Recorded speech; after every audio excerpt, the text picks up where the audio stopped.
श्रीमद् कुंज विहारणे नमः। श्री स्वामी हरिदासो यतेत्राम। भैया, भगवत प्राप्ति करनी है, भगवान का, उनकी कृपा का अनुभव करना है, तो मुख्यतः दो ही मार्ग, या तो सब में हो जाए,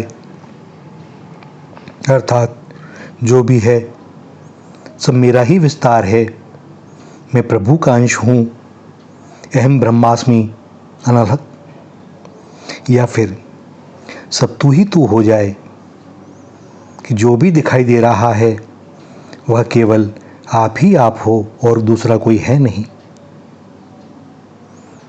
दूसरा कोई ना रहे, मुख्य बात यह है। और इसीलिए भक्तिमती मीरा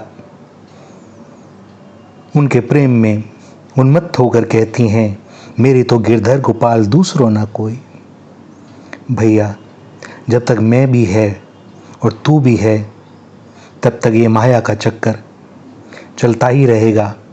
हम राग द्वेष में फंसे ही रहेंगे। बातें भले ही हम कितनी भी कर लें कि हानि लाभ जीवन मरण यश अपयश विधियात, सब बेकार की खोखली बातें हैं, केवल कहने की। हृदय ने अभी इसका अनुभव किया नहीं।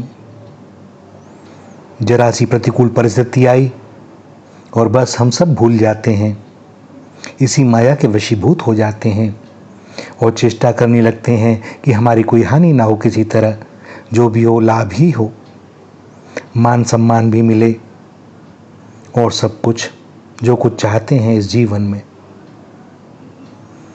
कभी चिंतन करें, विचार करें, सब में हो जाएगा, अब दूसरा कोई है नहीं, किससे राग द्वेष करोगे?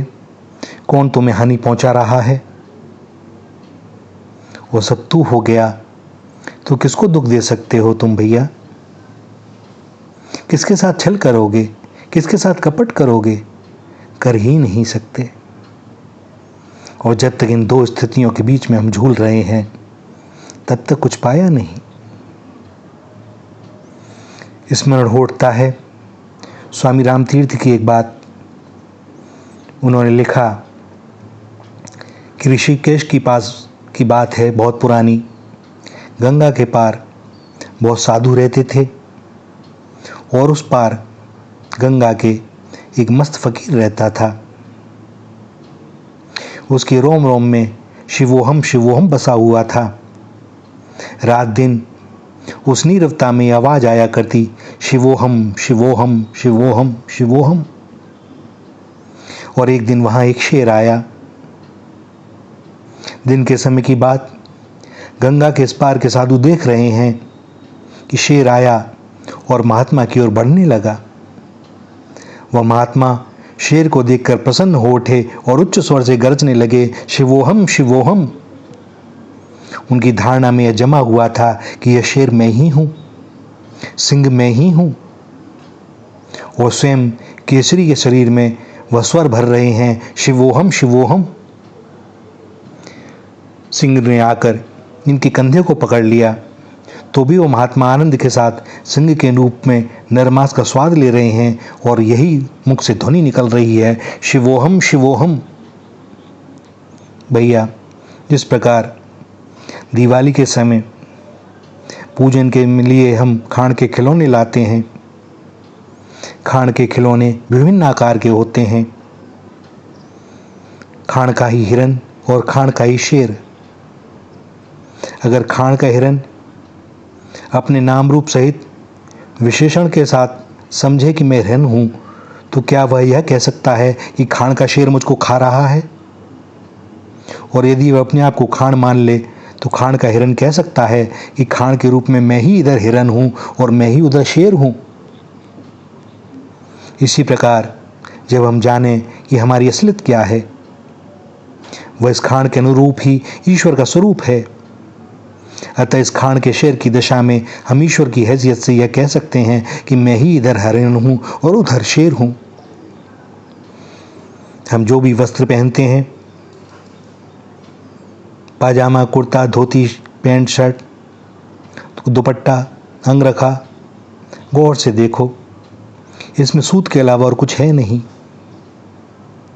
तो भैया वह महात्मा वह दृष्टि रखते थे। जिस समय सिंह उन्हें खा रहा था उस समय वह स्वयं स्वाद ले रहे थे कि आज नररक्त हमारे मुंह में लगा, और ध्वनि वही शिवोहम शिवोहम। पर्दा पहले भी नहीं था और अब भी नहीं। सिकंदर जब भारत में आया उसने देखा कि जितने देश मैंने जीते उसमें सबसे अधिक सच्चाई वाले बुद्धिमान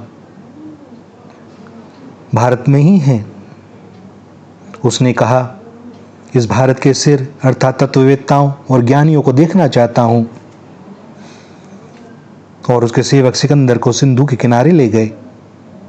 वहां एक अवधूत बैठे थे। सिकंदर सारे संसार का सम्राट और अवधूत के पास लंगोटी भी नहीं। देखें सामना कैसा अद्भुत।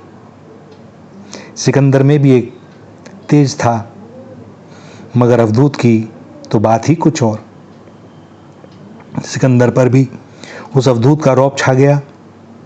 उसने कहा, महाराज कृपा करें, यहाँ के लोग हीरे को गुदली में लपेट कर रखते हैं। हमारे यहाँ जरा जरा सी चीज़ों की बड़ी कदर की जाती है। आप मेरे साथ चलो, मैं आपको राजपाट दूंगा, धन दूंगा, संपत्ति दूंगा, जो कुछ आप चाहेंगे सब दूंगा, लेकिन कृपया कर आप मेरे साथ चलो। अवधूत बड़ी जोर से हंसे और बोले, मैं हर जगह हूं और मेरी दृष्टि में कोई जगह नहीं है। सिकंदर कुछ समझा नहीं। उसने फिर प्रार्थना की, आप अवश्य चलें, और फिर अवधूत को लालच दिखलाने लगा। अवधूत ने कहा, मुझे किसी चीज की परवाह नहीं। जब मैं थूक चुका हूं तो अपने थूके हुए थूक को चाटने वाला नहीं हूं। सिकंदर को क्रोध आ गया। मयान से तलवार खींच ली। अवधूत खिलखिलाकर हंसे और बोले, ऐसा झूठ तो तू कभी नहीं बोला था। मुझको जो काट दे वह तलवार कहाँ है? भैया बच्चे रेत में बैठते हैं, रेत में अपने पैरों पर डालते हैं, रेत से अपने घर बनाते हैं और कुछ समय बाद स्वयं ही उसे ढहा देते हैं। रेत का क्या बिगड़ा? जो पहले थी वह अब भी है। इसी तरह उस अवधूत की दशा थी। यह शरीर बालू के घर की तरह है, जो हमारी कल्पना में हमारा घर बनता है, और जिसे तत्व का ज्ञान हो गया वह जानता है, मैं तो बालू हूं, घर कभी था ही नहीं।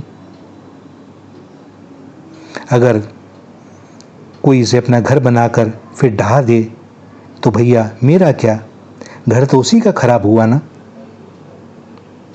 कहने का तात्पर्य यह कि माया तभी तक प्रभाव डालती है जब तक हम इन दोनों के बीच झूलते रहते हैं।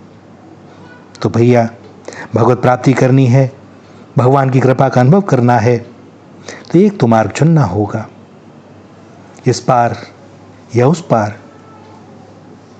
दो हाथ इधर तेरे, दो हाथ उधर तेरे, कोई भी लक्ष्य की प्राप्ति हो नहीं सकती।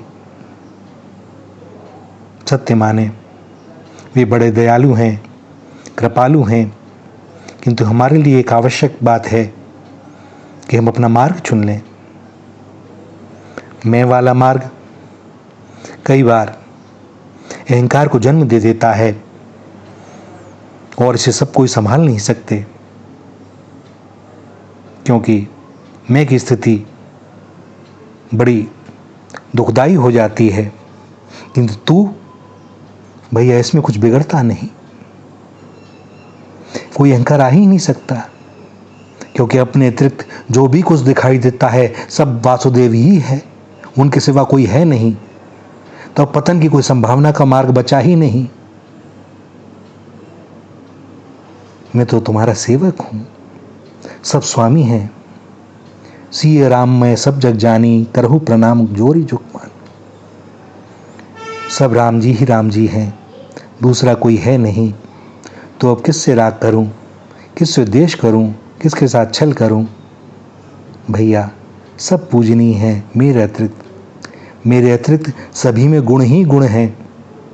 और यदि कोई दोष दिखाई देता है तो वह मेरा ही दोष है, क्योंकि वो मेरे भीतर घर बना के बैठा हुआ है। इसलिए जैसी मेरी दृष्टि वैसी सृष्टि। और भैया, यहाँ से जो सुधार का मार्ग खुलता है ना, बस भगवत कृपा का अनुभव होने लगता है। बाकी सब भी हाथ पकड़कर संभाल लेते हैं। निश्चय जानिए, हमसे ज़्यादा उन्हें हमारी चिंता रहती है। श्री राधा, श्री राधा, श्री राधा।